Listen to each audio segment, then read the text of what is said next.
Well, hi, Amanda Gardner. It is so good to have you here. We've been talking about having a conversation for quite a long time. And to kick the ball off, would you be able to tell me and people listening a little bit about who you are, where you are, and what you make? Mhm. My name's Amanda Gardner. I live in Dayboro. My husband and I moved up here in December 2019. We bought the property, which was really just a block of land and a shed, in 2014, and have been coming up and camping on the property and doing some bush regeneration over that period of time. Started renovating the shed ourselves. When we moved up here, uh, that's when I retired. So I had been working as a librarian. I worked as a librarian for 10 years at the Queensland Art Gallery, and then for 7 years on the complete other side of the spectrum for a children's charity for 7 years. And so I retired. We came up here. We lived in the shed for 6 months while we built a little one-bedroom house on the hill. And then the shed became my studio. So it's a really nice space. I love it more than the house, actually. And that's probably because my husband and I renovated it ourselves. And it's just a great space to be in. Family comes and stays here when they come and visit, but all other times it's my space. Although my husband might object sometimes to that. So is your studio actually bigger than your house? I'd have to do the math on that, but it's close to the same size. Yeah. I think that is what we should all be aiming for, is actually to have a bigger studio and a smaller house. Yes. What do you think about that? Yeah, that was the goal. In fact, I could easily go smaller. I love the concept of tiny houses, but we were just on the cusp of that. If I had had a bit more of awareness of that when we started planning for the house, then maybe we would have gone even smaller. So, but my husband's a tall man, and he quite likes the size of the house as we. It's a spacious one-bedroom house with a nice veranda. Yeah, but I spend most of my days down in the shed, in the studio. Yeah. So and Dayboro is in Queensland. Could you describe the area? Yeah, it's about an hour northwest of Brisbane. It's a semi-rural area, so it's not quite remote bush, not quite suburban. And our block of land is only a small block of land. It's 1.25 acres, but it was denuded. It was just all weeds and grass. And we've spent all the time that we've had since 2014 building and growing some and regenerating bush on our property. So that's our other passion, although physically I'm not as capable of doing that, because I call that extreme gardening. I'm not as capable of doing that anymore. It's pretty hard work because we're on top of a hill, so the soil quality is pretty poor, and it's a big job. But it's been great. It's been great. Yeah, so it sounds like it's probably really transformed your property there since when you got it. Yes, definitely. Yeah. No, we'll be dead before we see a canopy, but it's above our heads now, well above our heads now, which is nice. And we've planted well over 2,000 plants on the property, and in a sort of and it can still suck up more. Probably the block is I can't remember how big it is, but it's only probably 3/4 of an acre, the size of the spot that we're regenerating. But it does back onto bush. So, and it's hopefully there's a trickle down effect down into, into the rest of the world. Yeah. So I'm a little bit interested in this actually. Did you and your husband have knowledge in, bush regeneration and plants and trees and? Yeah, no. I did a lot of reading, and I did this great workshop with a crew called Bush Technique, who do slow bush regeneration, which is no no poisons or, you know, weed control management by manual weed control management, that sort of stuff. And I learned a huge amount from them, and they actually have continued coming to the property now. We save up money each year. Once we started, Hugh still does a lot of work on the, when they come up, he does a lot of work, but I supervise. So I watch and feed them cake and coffee. That's a very important job. That's right. But yeah, I sort of, I learned a lot just by reading, and from them, they've been a great source of information. And just learned to embrace the weeds and use the weeds rather than using poisons, and those weeds go back into the ground and become part of the mulch layer. And so we've actually pretty much, I mean, the weeding is always an ongoing job, but we've pretty much completely removed all of the weeds on the property now. And they pop up every year, of course, but we just keep on pulling them out and putting them down as a mulch layer and doing it that way rather than using glyphosates and those sorts of things, because we want to try and build the soil up. And and glyphosates can be a problem for soil. So it's great. And we've had so much wonderful wildlife on the property. Black cockatoos just outside our door tearing up the bushes that we so carefully planted. You know, king parrots, bronze-winged doves, all sorts of birds that you don't normally see unless you're sitting right in amongst a little pocket of bush. So it's really lovely. And wallabies and bandicoots and some koala, not so much recently. Yeah, because the wildlife corridor is getting a bit denuded as well. You know, as the trees go, there's less trees for them to be in. So yeah, we're trying to grow those trees back. Wow, amazing. And actually, you know, before I hit record, I said I'll grab some images from you and I'll share them. I'm going to pop them at the end of this recording, and I'd love to actually have an image of your okay. I've got lots of that. Yeah, that'd be great. Great. Before and after. Yeah, great. So pivoting to the work that you make, you know, you're in your amazing shed/studio there.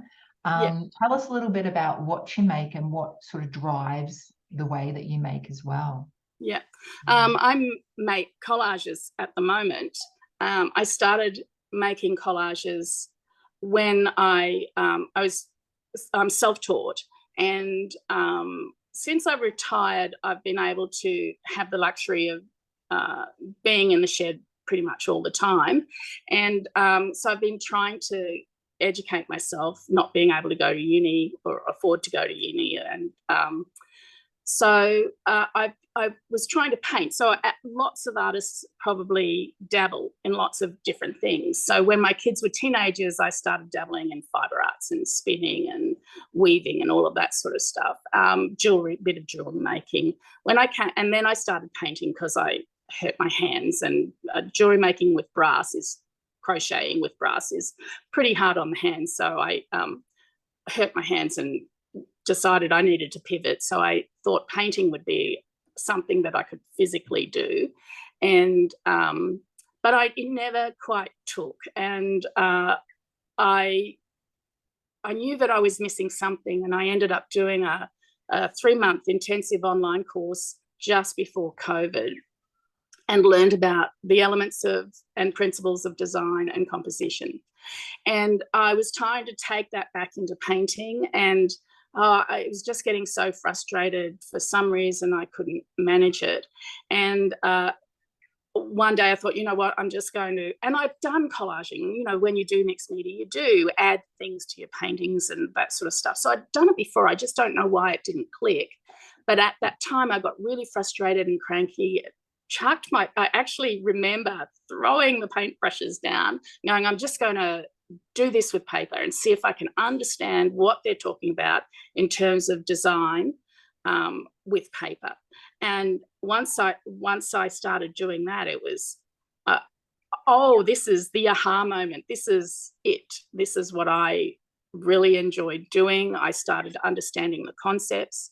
So I decided that I would just keep on doing collage to try and take a really deep dive into elements of design and how design can actually help me make work that I wanted to make.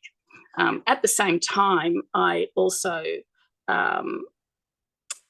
started creative coaching with a Canadian artist. Her business is called Creative Insight Creative. I don't know, I just call her Cheryl. And she is fantastic. And I still see her every couple of months. And so she was really helpful. That coaching was really helpful to provide direction and help bounce ideas off. And that learning that I wasn't getting at uni was I was getting support from the coach, which was fantastic. Yeah. And so that's how collage came about, and I've been collaging ever since, really. Works on paper ever since. Yeah. And drawing a little bit here and there. Yeah. And you choose your materials very intentionally. Could you tell us a little bit about that? Yes, I do. Because of the bush regeneration, and I did work for a year when I first left school for the Queensland Conservation Council.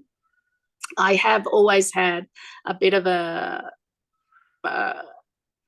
interest in conservation and green issues, and it just occurred to me that what I could do, maybe one of the reasons was that I wasn't liking painting because I was using acrylic because it was plastic. And, you know, the plastic issue has come up. And so I decided, and I'd been thinking along this way, how can I make my practice more a greener practice? So I decided to see what I could do to eliminate or reduce the amount of plastic that I used in my processes, which led to, and also, at the same time, we were downsizing, so we had to downsize. And I started really thinking about the concepts of consumerism and minimalism. As you do, all of these things are all connected. And so I thought, you know, I don't have much control over those things out in my normal life, you know, because we're dictated by food packaging and all of those sorts of things. But in my practice, I could have as much control as I could possibly get over creating a green practice, green arts practice. So I started reducing plastic in my in any purchases that I made. I stopped buying plastic paints. I gave away a lot of stuff to artists who I knew would use it. And I started being more mindful in my consumption of art supplies. And it got to the point where now I pretty much use rice paste and found papers, recycled papers that are gifted to me, books that are gifted to me. I will sometimes go out and thrift books if I'm after a particular one. But in light, a lot of collage artists do collect a lot of materials, because I'm really interested in minimizing the materials that I use. I'm quite careful about what I keep and retain and how I use them and where they're going to go after I've finished with them. So it's a combination of plastic-free, mindful consumption and minimalism. And just that whole thing of removing some of those elements from the practices constrained what I do, but it's also freed it up, because I don't spend a lot of material on art, money on art materials. I don't get overwhelmed when I go into an art supply store anymore. I just, if there's something I need, I usually check to see what it's made of, and if I can do without it, is there an alternative? And if there isn't, then I'll make a decision about whether or not it's something I want to purchase or not. And that mostly applies. One of the most big issues is substrates. That mostly applies to substrates that I might use that I might collage onto, because you're not going to get away from mass-produced timber if you're using frames. If you're using plyboard, it's got plastic in it, adhesives. So I'm still on that journey to figure out how I can create a substrate, like all of my stuff, that can be composted or recycled, deconstructed at the end. Just like you deconstruct it at the beginning to make a piece, can it be deconstructed at the end to be recycled or composted? That's what I'm after. Yeah. Yeah, it's amazing, you know, working with you for a while now and getting to know your work and how you set up, these constraints, these parameters. You know, you're only going to let certain things in, and you have these, foundations for the work. It's really an interesting way to work. But then within that, within those parameters and those constraints, there's so much creativity, and there's so much for you to play with and explore. So just going back a little bit, is because when I started working with you too, I didn't really know plastics is sort of in everything. So plastics is in the paint, in the different papers we have. Pretty much it's across the board. Is that right? Yeah. It depends on what it is, but yes, nowadays, for example, in books, you might find that the sleeves that go around a book has a plastic film over it, which creates that shiny surface on a book cover. And everyone knows, most people know that tea bags, there's a number of tea bag companies that still sell tea bags with plastic in them, which is used to reinforce the paper. It's in pigments, in paint pigments. Most paint pigments now have some sort of synthetic in it. I'm not a scientist, so I actually don't know whether synthetic equates with plastic, but synthetic is made from, and a synthetic, I assume, is made from a non-organic material. I don't know. But because I want to compost, I want my work to be able to be composted at the end, I'm careful of that. And I have done some reading around that, but, once I start reading the big words, it's just like, oh, no. That's it. I go zone out. But yes, most everything that one consumes, it's, if you're trying to reduce plastic, then it's one has to try and see what the ingredients are of those materials, and sometimes you can't find that out. Sometimes in inks, for example, or other products, some of the recipes might be proprietary, and you can't, and it's trade secrets. You can't get that information. So so and that then leads to a problem. If you want to use inks or paints, then it's about making them yourself, and that's a whole other thing to add to your art practice, and sometimes it could take over your art practice. So those are the decisions you need to make as well. Do I want to start making ink in order to use the inks that I want to use, or do I try and find it elsewhere, or choose not to use ink? It's a decision-making process. Yeah. And what would you suggest as an artist or a craftsperson out there who wants to make some wiser decisions about the materials they choose and the processes they work with? What would be a good starting point, do you think? Because sometimes it can just feel so overwhelming. I'm sort of thinking about it in my practice as you're talking. I'm thinking, oh my God, where do I start? I haven't done much of this myself. But what would be a small way in for someone to start looking at these things if they wanted to? Well, I think it's about mindfulness. It's actually being mindful about what you're doing and how you might be able to reduce the impact that we have on our environment. So an artist who works with acrylic obviously won't want to stop painting with acrylic because they make beautiful work, and those works can have environmental messages to them as well. What they can do is look at how that material can be disposed of, how much material they need to use in order to create an image. That sort of thing is just really being mindful about the material that you're using, and whether or not there's an alternative, and if not, how can you be mindful about what happens, the impact of that material is if it goes in. So, again, washing acrylic paints down the sink, those sorts of things. There's other ways that you can dispose of acrylics paints and the plastic without washing it down the sink. That's just one example, I think. We need to have a whole nother discussion on this because it's such a rich area. But let's move to the main topic of conversation that we had today was the at-home artist residency that you created in 2022.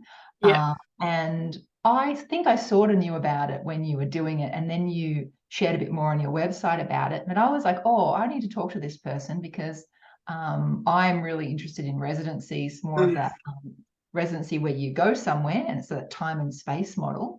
And I've done it with them and work with artists on that. But I've never done an at-home one or spoken to someone in depth who has done one. And you did it with a lot of great structure and framework. And I wanted to talk to you about it. But firstly, what made you think, I want to do this? I want to make this happen in 2022.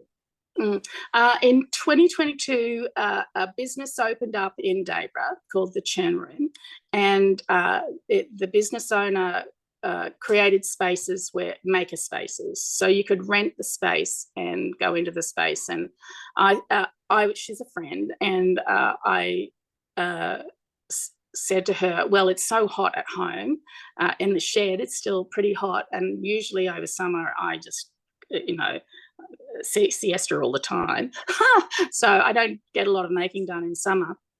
And so I thought, oh, it's in an old Dayboro butter factory and very thick walls, and I thought it'd be cooler. So, okay, this is an opportunity for me to force myself to do stuff down there. So I rented the maker space for 3 months, not thinking anything of it, just thinking it's just a place to go to make stuff. And it ended up being an inadvertent residency, an inadvertent self-funded one. I didn't know, towards the end of it, I was thinking, oh, this is what an artist residency is. It's self-funded. I went in every day the shop was open.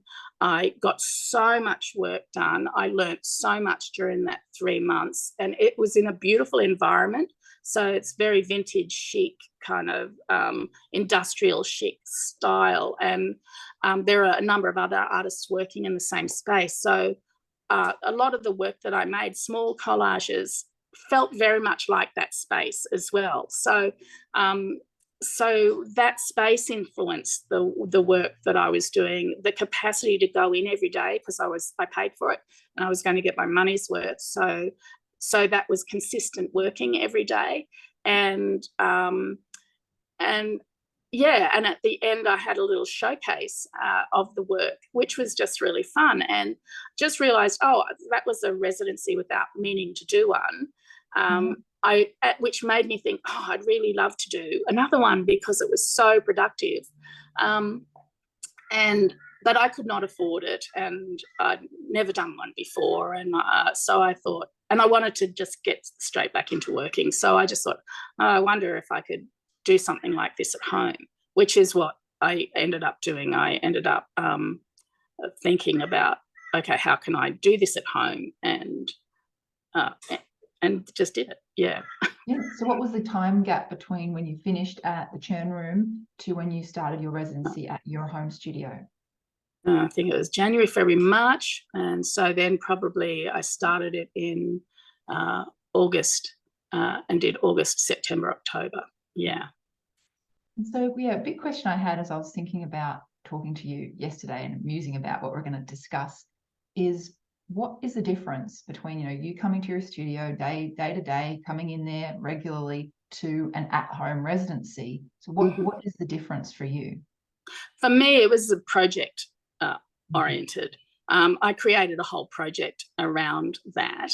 And it's, as you know, sometimes it's hard to work in the studio. Sometimes it's hard to get yourself down there every day, especially after the time that I had at the Churn Room. I was pretty tapped out. And so, you know, that transition to get back into doing regular making in your own studio after you've done something like that can be hard. And so I did give, and also the other thing there is, in between the churn room making, there was Trails, open studio event in June, and after the open studio event, and that always is a lot of organising and not much making, and so I really wanted to get in making. So I didn't do any making between that. And I think the difference is that commitment to working every day, and the structure that creating a project gives you in order to make it easier to come down to the studio every day and do something. I don't know, it's more support. It provides a support around your studio making. Well, that's what I discovered anyway. Yeah. So yeah, my two next questions are, I want to know what the project was, and the other thing is did you have an outside outcome that you needed to deliver for? Like, did you have anything coming up? Yeah. So the project was creating an artist residency at home. So having a background as a librarian, I'm used to doing a lot of reading and research and writing about it in a policy kind of way. I've not done any sort of creative or other sort of writing until I did Fresh Eyes with you. But so what I did was I created the project, which required me to do some reading and try and understand what the common components of an artist residency was. And so I compiled a list of what those common components were and worked out which were the ones which were going to be possible, which were the ones that I wanted to include in my at-home residency. And then I set some goals for the residency, what I wanted to achieve over that period of time and the timeline. And I gave myself an end project, which was a solo exhibition at the Churn Room, because the Churn Room had just leased a space, an old shed right next door to the Butter Factory, which was a really big exhibition space. So I committed to doing an exhibition in that space from the work that I intended to make at the artist residency. So that was it. That's the project. So do you think if you didn't have an exhibition confirmed, something in the wings, do you think the project would have been something different? But do you think having that you had to deliver something, like, really motivated you, or you are a naturally motivated person anyway? Yeah, a bit of both. I do think that I didn't make very much during the residency. What I did realise was that you don't have to have a project at the end of the residency like an exhibition. You don't have to actually create something during that residency that is a finished thing, because I did realise that what that residency did for me is trigger more ideas. And it's stuff that I've continued to, the ideas that I've continued to work on since then. So on the other hand, it was good to do the exhibition because it did force me to at least make sure that there was something that I could actually hang in the exhibition. But there wasn't much. I had probably 14 or 15 pieces in there. Fortunately, they were large pieces. Oh, that seems like quite a lot of work. Yeah. It takes me back to doing some residencies, and where I loved it that you didn't have to deliver, like, complete finished whole body of work. Yeah. Some would come through, but what was great about it is, in many of them, is you presented what you had done, and it didn't have to be exhibition quality, but you could present a bit of your process and this and that. Yeah. And it was great to have that, to show that and talk about that with the other artists and stuff, etc. Yeah. So were you in the studio every day for this project? Yep, pretty much. Yep, pretty much. I was in the studio every day. It was I wasn't making every day. I was doing a lot of organizing because, I mean, that's my comfort zone, organizing, coming from, you know, my work life. So I'm a natural organizer, and I tend to, that can overtake me. It's the thing that I struggle with all the time is, you know, stop organizing, start doing kind of stuff. So I did do a lot of organizing, which, but that was kind of helpful as well, because I did do, in the organising was the creating the project. What were my goals? What was I wanting to achieve? How was I going to do that? And so once I started making, and I was just mucking around a lot of the time when I was making, and it was very odd, and I'm sure other people have experienced this, but all of a sudden the actual pieces came together. So it seemed like I was not doing very much at all. I was just pottering around. But all of a sudden, within a week or two, I sort of was able to make a number of pieces, and it was just like, oh, okay. So I don't know, maybe you need all that pottering around. You need the dedicated time to just be uninterrupted, do all that pottering around, in order to actually, you know, do something else. It's a weird thing. Yeah, I've been had a conversation with an artist about this yesterday, Amanda. Is she had, in the past, she had sort of labelled this organising part as procrastinating, but she was actually getting organised, and she was planning, and it was part of the process. And I think a lot of us out there need to think about that and not hit ourselves over the wrist for, you know, or getting down on us that we haven't yet started. But it's she was throwing some words at me about it, actually. It's like a warm up or planning, organization, getting ready. Just take weeks, week long, 3-week long warm up. Yeah, but it's sort of seems like it's a part of your process.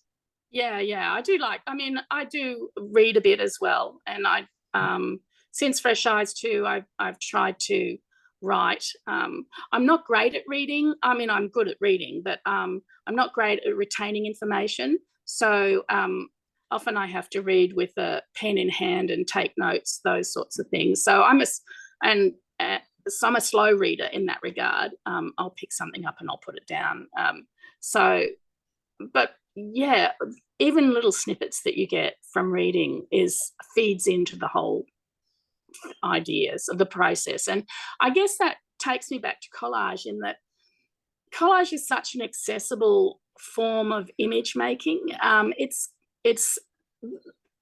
not technique heavy, so there are techniques involved in it, and most of those techniques are ones that you discover when you're making, whether or not you like this effect or that effect. As opposed to something like oil painting or ceramics, where there's a lot of process techniques in that. And with collage, because it's not technique heavy, it frees up the headspace for thinking about things, for conceptualizing ideas, and that's what I mean.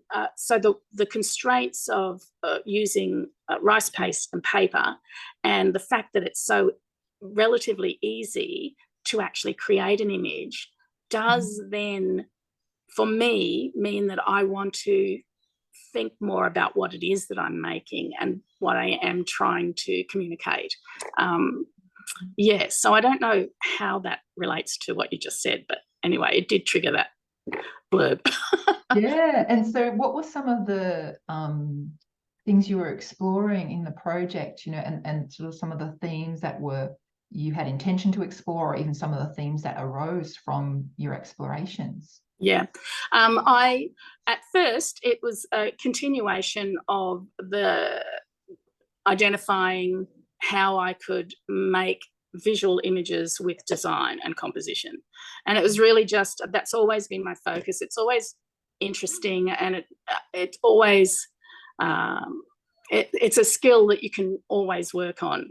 So that's what I first started doing. But what I discovered was that following on from the churn room, where I was so influenced by the surroundings. And I also found that that the material itself, so I found in the bottom of a old box, very old 1929 women's fashion magazine. And as I started reading that and looking at the images of that, I was getting really irritated at how the images or what we were being told about how women should be in 1929 is very like what, not that I read fashion magazines very much, but is very similar to still what you read in fashion magazines now. I picked up a 1980s, I think it was 80s magazine called The Gentlewoman, which was a fashion magazine. And that really exacerbated that contrast between 1929 and 1980. And the messages were still all the same, particularly about how women were represented in media. And so that started me thinking along that whole thing. And so the material itself triggers a response that you want to explore. So what I wanted to do in that residency as a result of that was actually completely deconstruct the images and put them back together again so that they were completely de-identified. So the messaging was completely removed from the material. And so that's what I did. And the funny thing about that is that I wasn't able to do that. The messaging did not disappear as far as I could see, because the material still carried that flavour of the Art Deco era, and that femininity that's that you see in women's fashion magazines. So it still carried that through. So which I thought was really interesting. Yeah. So yeah, I'm really interested. You've talked to me a bit about it before. How the processes you have for like de-identifying images. Can you talk a little bit about how you do that? Yeah. Well, I cut them up. Yeah. Cut them up and make them so that they don't look like what they were previously.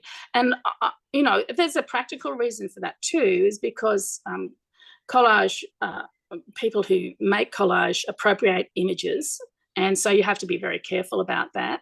And in fact, there's one work that I made where from the Gentlewoman magazine, I used a couple of cutouts from of a dress that was there, and I ended up making the image.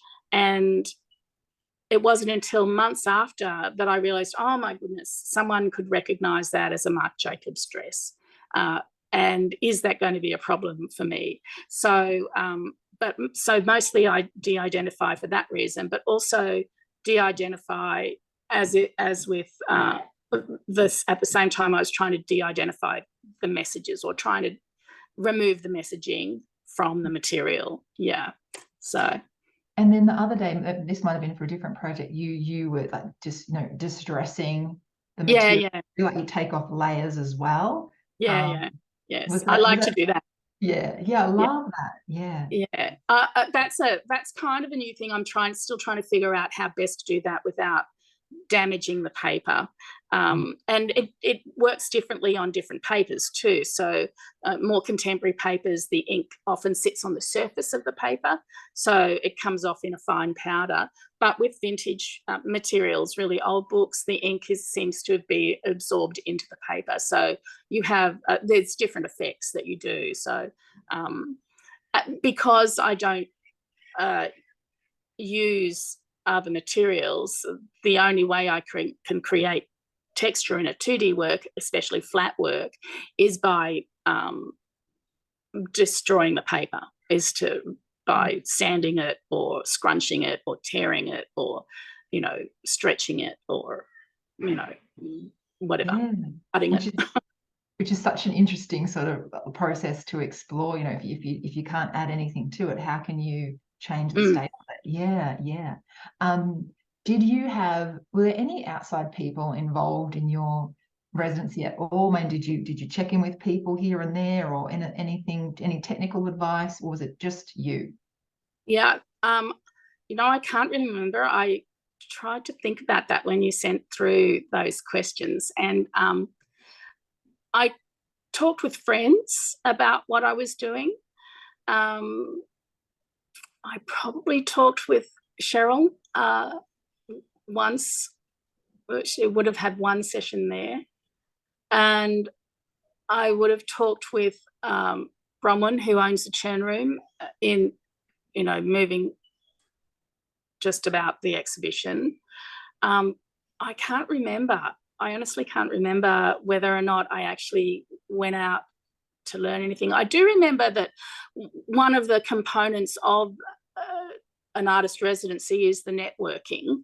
So my goal was to network with people. So I did try to get out to galleries and try to do a little bit more, have a little bit more human connection, because I do actually like to be by myself a lot of the time, and I can very easily stay at home for a very long period of time without seeing people.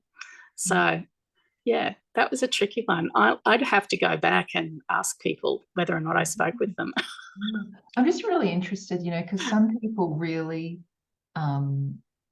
realize what they want, realize a project when they have some sort of outside accountability, or they have declared it to their community that they're doing it. But then some people, it's very much self-driven, self-accountability. And it seems like you are one of these people where you set the project and you just have the mindset, I'm going to be there every day. This is what I'm doing. And you didn't sort of falter or fall off the side of the cliff, so I find that a really interesting area, accountability, and how people reach what they want to reach. Well, I guess the accountability was that I had committed to doing an exhibition at the end. So, and I knew I needed to produce something for that exhibition, and I did. But to your point earlier, half of that space, it was a big space, it's about 140 square meters. Half of that space was where I hung the finished works, and the other half of that space was where I hung the works that were still in progress.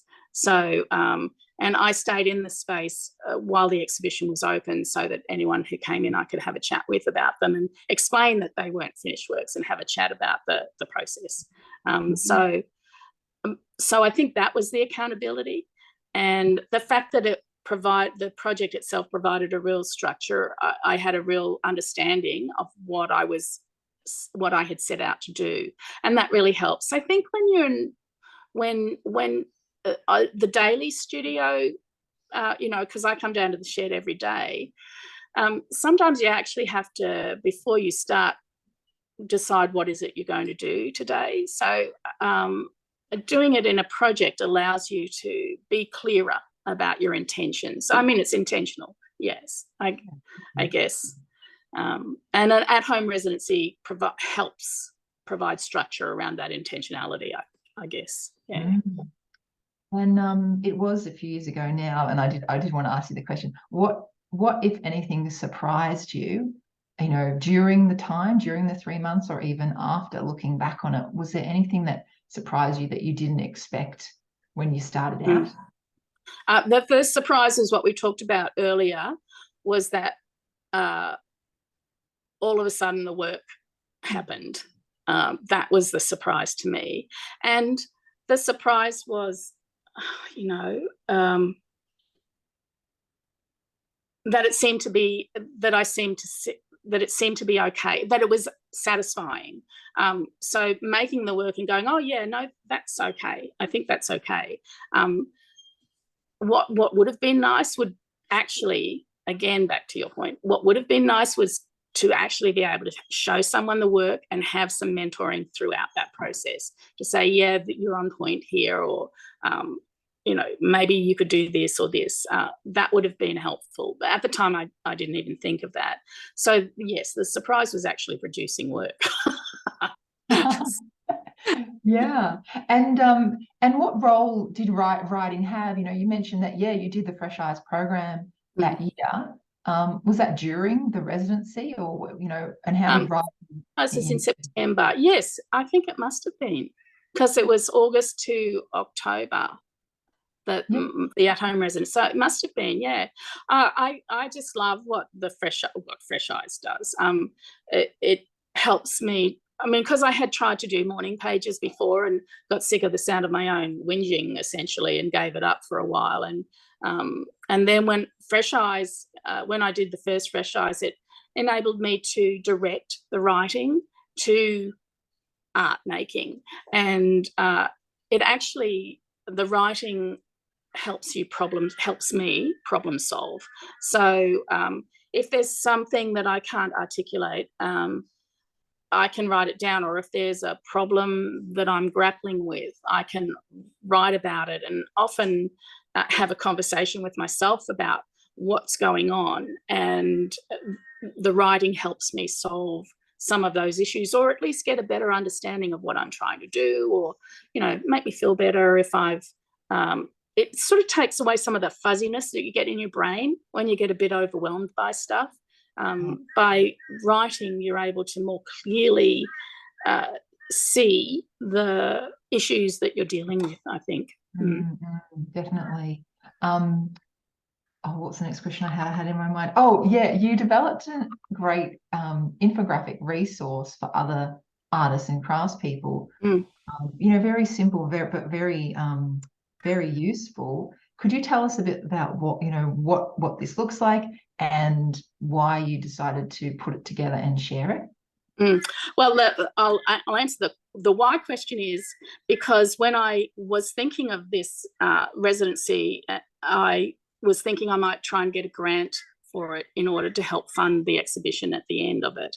And part of the grant requirement is that you needed to provide either an online resource or an online or some sort of community output that you could give to the community.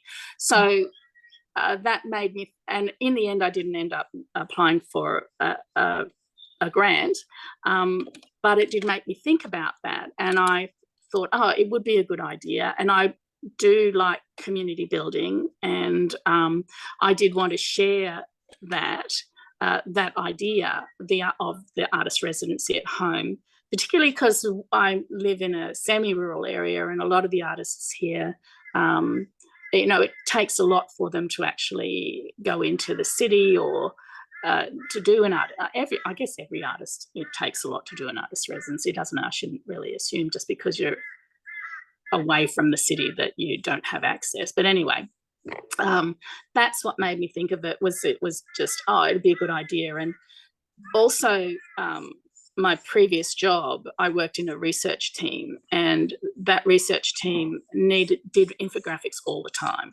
as a way of presenting information. So I just have I just like infographics. They're a really great, succinct way of presenting information. And so I decided to create one. And I guess, I don't know why I've made it how it was. I guess I've asked, you know, when you think of who, what, where, how, and why, I tried to pose those questions as a structure for the infographic, and that's how I created it, is by asking questions about that. Yeah, and I love it that you give little drops of ideas and inspiration, because there's a section where you have where, and it's not, you know, you could do it in your studio, but you say things like you could do it in the table under the stairs, or you could do it at the park, or you could even do it in your art supplies bag. And it's just makes people think of a myriad of different ways that at-home artist residency can be. And it might not be in terms of time as well. I think you say it could be, you know, one day a week. It could be every day of the week. And I think there's great ideas and starter points in that infographic. And I'll actually share a picture of that at the end of our conversation and put the link in the show notes as well, so people can have a look at that on your website. And the other thing that I wanted to ask was, are you motivated to undertake other sorts of artist residencies, or in fact another at-home artist residency there? Both. Yeah, I thought so. Yeah. I think the thing that I really like about the at-home artist residency or the self-funded residency is that it gives you an independence to do what you want to do in that residency and to include or not include whatever you want to do, without having to acquit or respond to what a hosted residency might require from you. So as an example, I'm relatively shy person. I'm not interested in doing workshops. So when you apply for a residency and that one of the requirements is that you need to share with, do a workshop during that residency, that would cause me a whole heap of stress. And so I have to decide and I would spend a lot of time, probably more time, working on developing that workshop than I would at the residency. So I think that that's not to say that I wouldn't do it, just to say that I would have to really think about what the requirements of a hosted residency are and if I feel comfortable with them. So that's the difference between the two, and I would like to do both. Like, I would love to travel, I would love to go to remote locations and draw. I would love to do research residencies, and at the same time, in terms of making, the at-home residencies are really good to hone your focus, to get a focus on some making, I think. Yeah. Whereas when you travel for residencies, that might be a trigger point, maybe. I don't know. I've never done one. Yeah. For me, I've always found I go over there to, dive deep into an idea or something that I've been wanting to do, but I haven't had the time in the home studio. But because in ceramics, you're working with all these different materials that you're not really going to have back home. It's more of this figuring things out and testing and trying, and then bringing the information back. Yes. But in terms of residencies, is often I'll speak to artists and they'll say to me, "Oh, I'd like to do a residency, and I'd love to do a residency one day," and which is fantastic. And then I think the next step that you articulated there is to figure out what you actually want from it, and it might be that you don't want to be with anyone. It might be that you only want to be with lots of people and everything in between, because you can, tap into something that already exists and follow their procedures and their requirements. Or, like you've done and other people have done, is create your own residency at your home studio if you've got one, or under the bench under the stairs if you've got that, or even find another place out there that you use you set it up as a residency too. Yeah, exactly. And the thing about that too is, and it's just it just occurred to me, is it's also something that, because I've created a project out of it, and because I've done the infographic and really made it a project, I've been able to actually put that on my CV and write about it and treat it as if it's a real residency as well. And so it's become a really, that actual project has become an important addition to my growth and to communicate my growth as an artist as well. So I wouldn't ever think of it now as just doing something, just making it home and not worth putting on your CV. It definitely is, because it's definitely something that adds a depth to your making, which is what residencies are supposed to do. A depth of experience. Definitely. And I think that's a key. What you just said is treating it really serious. This is just because it's at home. It's the same level of seriousness as if you were going, over to the next country or the next state. Same level. And I think that attitude is really key. I'm so inspired that I want to do a residency, because at the moment I'm not in the studio so much, but when I am, I get in there and what am I doing again? Oh yeah, da-di, da-di, da. And I just think this structure would be, really beneficial, but also really inspiring too. Yeah. Yeah. And it allows you to have holidays as well and breaks. So, that pressure, like going to uni and having an assignment all the time, you can only relax when semester's over. If you've got a project that you're using to create work with, it allows you to have weekends and at the end of the project some time off as well. Whereas oftentimes if you're just making all the time or trying to get down to the studio all the time, there's no end in sight, is there? So that's what I like about it too, is I've done that, I can have a bit of a break and, and then pat yourself on the back. Yeah. And so you've got this wonderful infographic that I'll share. But if someone was listening to this and they've listened to our conversation, I hope you have, and they're thinking, oh, I really want to do something like this where I am. What would you think would be the first thing you would want them to think about and consider?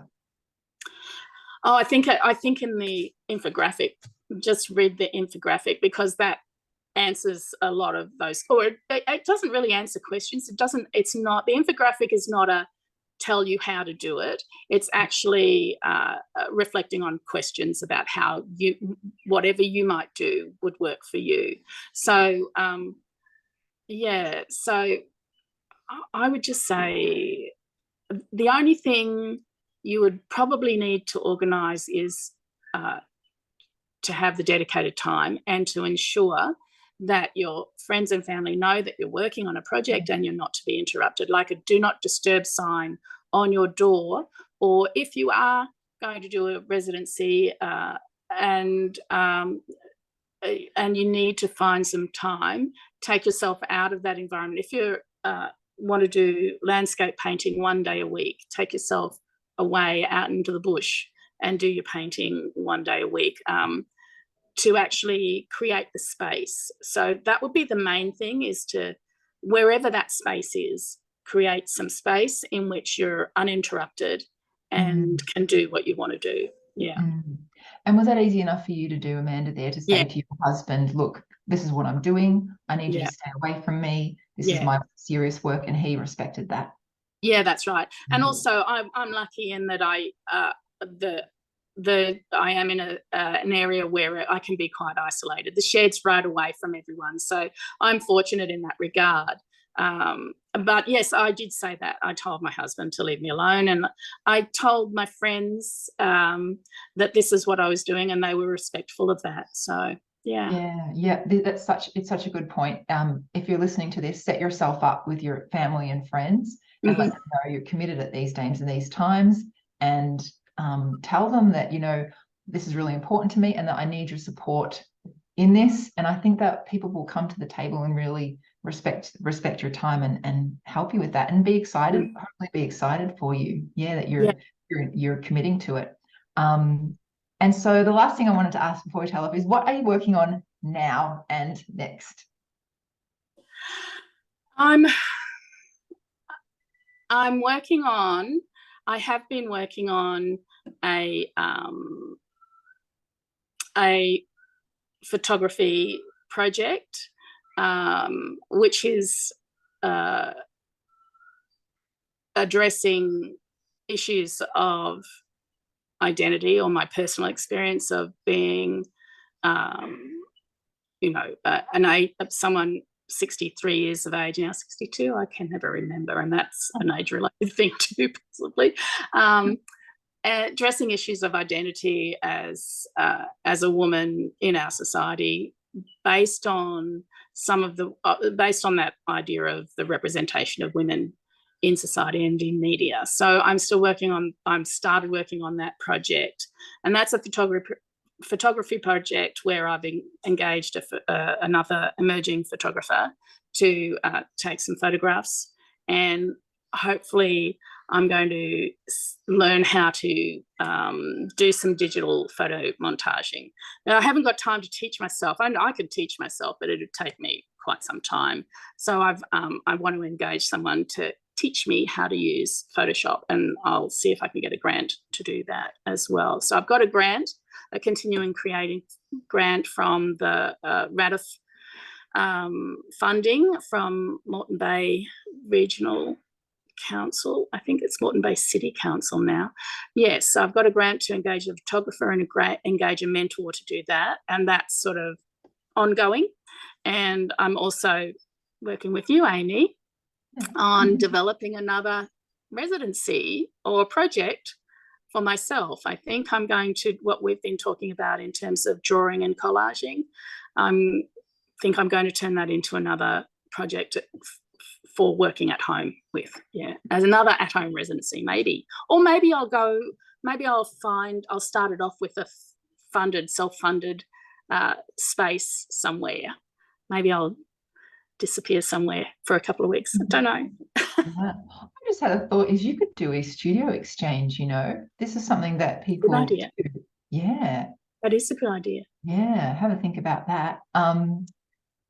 One other thing just before we finish is, you mentioned that you're self-taught and early career in the arts, but you have tucked into different mentors along the way, So I think this is a key thing. A lot of people doing their art are self-taught and they feel like they're behind the 8 ball. They don't have formal studies and all of what comes with that. But I think finding people to support you or, challenge you and question you can be key, wherever they come from. And I noticed you mentioned it a few times, the different mentors that you've had. Yes. Has that been a real value for you? Oh, yes. I'll tell you what I think is a funny story is when I first met Cheryl, I was looking for a creative coach, and I couldn't find anyone online, in Australia that I sort of felt connected to, and someone recommended Cheryl from Insight Creative, yes, and she has a free session, and I thought, oh well, it can't harm to just have a free session to chat. And she explained that session is so that we could make it, if we liked each other, we could keep on going. And we had this 90-minute conversation, which was, I just thought, oh God, we get on so well. This woman just gets me. She totally understands me. And of course, a couple of years down the track, I realized that what I was experiencing was common across all artists were experiencing the same sorts of experiences I was. And she didn't really get me. Well, she did, but she got me because she understood what those experiences were. And so so I just had to laugh because I just thought, okay, it wasn't this sort of wonderful connection. It was just because she knew that there were common experiences that artists have, and she knew how to address them. And so I think that by connecting with people who in the industry, who coaches, people like yourself, who have more expertise and know things, you're actually fast tracking your own understanding and knowledge. You're actually not flailing around trying to figure things out yourself, because that's a waste of time. You can figure things out yourself, but it's often a waste of time if you've got someone who can help you. I really do think I've always thought that you're better off talking with people who can help you no matter what it is you do. It's just like going to art classes, really, learning how to do something. That's the same with the business of making art as well. Not the business side, not business as in business, but the business of making. Yeah. And to that end, I also have created a community group that which I call Art Lab, which is a bunch of local artists who come together, and we just have a chat every month about, what various things about art, critical conversations around art and art making. And so that's a support group for artists who are experiencing the same sorts of insecurities or problems that all artists face when they're doing this thing. Yeah, I really commend you for doing that. I think it's fantastic. And you're not in such a remote place, but it just makes me think, especially for artists that are in remote regional parts of Australia or internationally, is connect with the artists in your area and create this connection point, once a month, because it's just a great touchstone to know you're not alone. You're going through similar things and you can discuss it, and it's hugely valuable. So it's called Art Lab. Yours is called Art Lab. Yes. Right. And really, it also is, if you need, I really wanted critical feedback on my work, and that's the thing that we often can't find, because you need to be selective and discerning about who you're asking to look at your work. And so that's one of the reasons I wanted to do that, was to create a group that could trust each other, to be kind and careful about the feedback that they provide. And just one other thing on that, we could go on, is so have you sort of built the trust before you go, over a few meetings before you go into the feedback? Because it's you have to be in a really trusting environment to be able to deliver feedback well and then receive feedback well. How have you gone about that? So we've been doing it for a year, this year, 2023, and we haven't got to that point yet. So what I've done is actually use some of the exercises that you use. So remember you did that slideshow in Fresh Eyes? There was a slideshow where, I did that with artists, well-known artists, and did a slideshow of unknown works by well-known artists, or lesser-known works by well-known artists. And as a group, the exercise was to write our thoughts, how we felt about that, what sort of emotions, no judgment, not whether you like it or don't like it, but what did the work say to you. And so I did and we did that slideshow and shared what we thought. And so that was a way of actually getting used to how one might provide feedback, rather than saying I put something there or I put something there. The sort of feedback that I think artists I want maybe is it communicating what I'm wanting it to communicate? So are you feeling a sense of quiet in this work, or are you feeling whatever it is you're feeling, is it communicating that? So I've actually done a number of exercises to actually help people think about that. So we often will do a writing exercise, and there has been some resistance to that. Some people who are not writers find it difficult to write, which is why I love free flow writing as well, because it enables you to just write non-judgmentally. And so that's how I've done it. So, but we haven't got to the point yet. And the other thing is a freedom. So if you don't want to have people talk about your work, you don't have to in the group. But if you do, you can. But we haven't got there yet. I think we've got a bit more work to do. But it sounds great, Amanda, that you're sort of trialing it with other people's work, and that there is that people have the choice. If they don't want it, they don't want it. If they do want it, they do want it. Fantastic.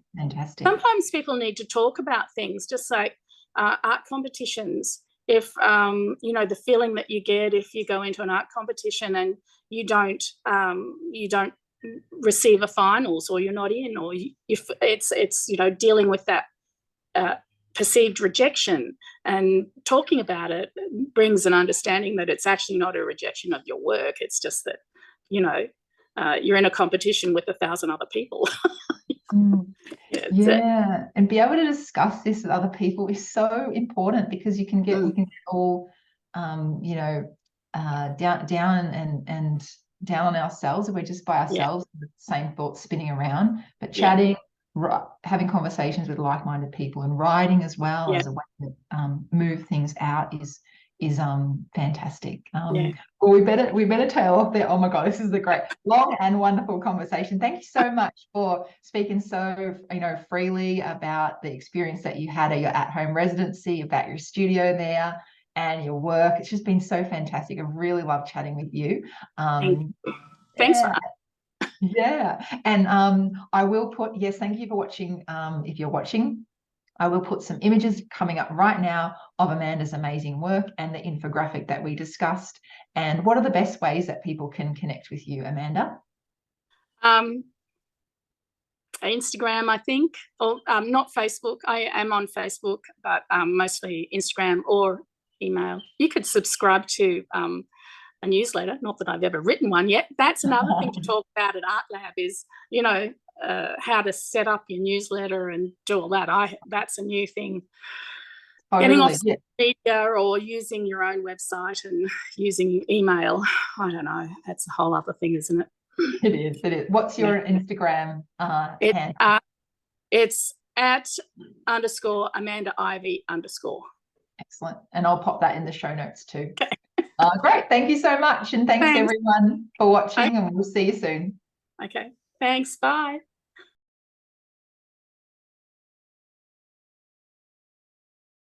So we are back. This is an extra addition to my conversation with Amanda Gardner, because we forgot to do a pan around of her amazing studio there. So Amanda, tell us what we are looking at.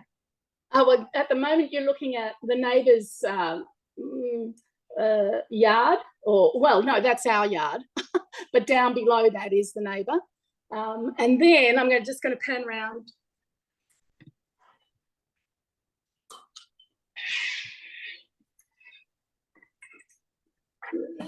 Try and stay behind the camera. Oh my gosh, that looks dreamy as. Wow. So this is what we did weekends. We'd come up, we'd do the garden and the shed. My husband and I did it. So yes. Beautiful. And I love the minimalistic aspect of it, very organized. Yeah, yes, I do. I have always been, and I remember as a child being a very neat child as well. It's sort of in my personality.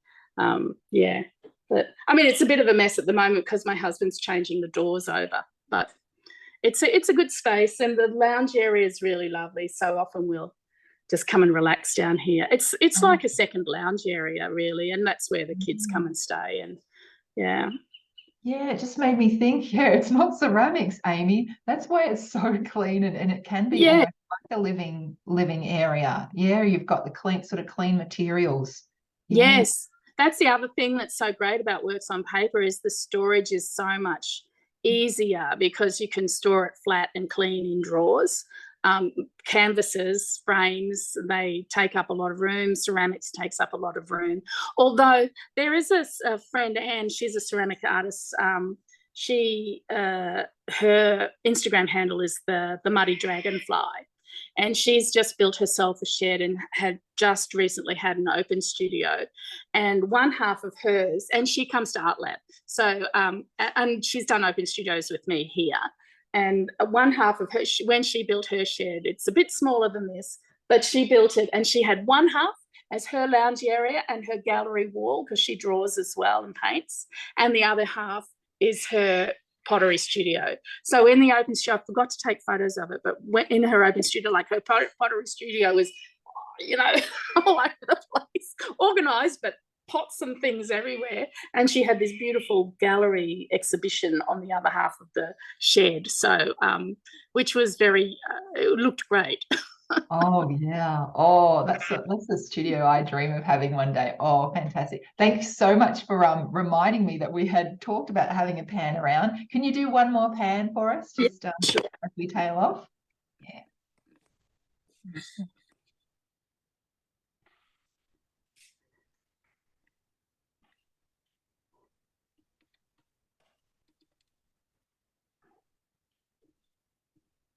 There you go. Beautiful. Thank you so much, Amanda. No worries. Fantastic talking with you, and hopefully you might be able to visit your studio one day. Oh yeah, for sure. Right. Okay. We'll see you soon. Bye-bye. Bye. See you, everyone.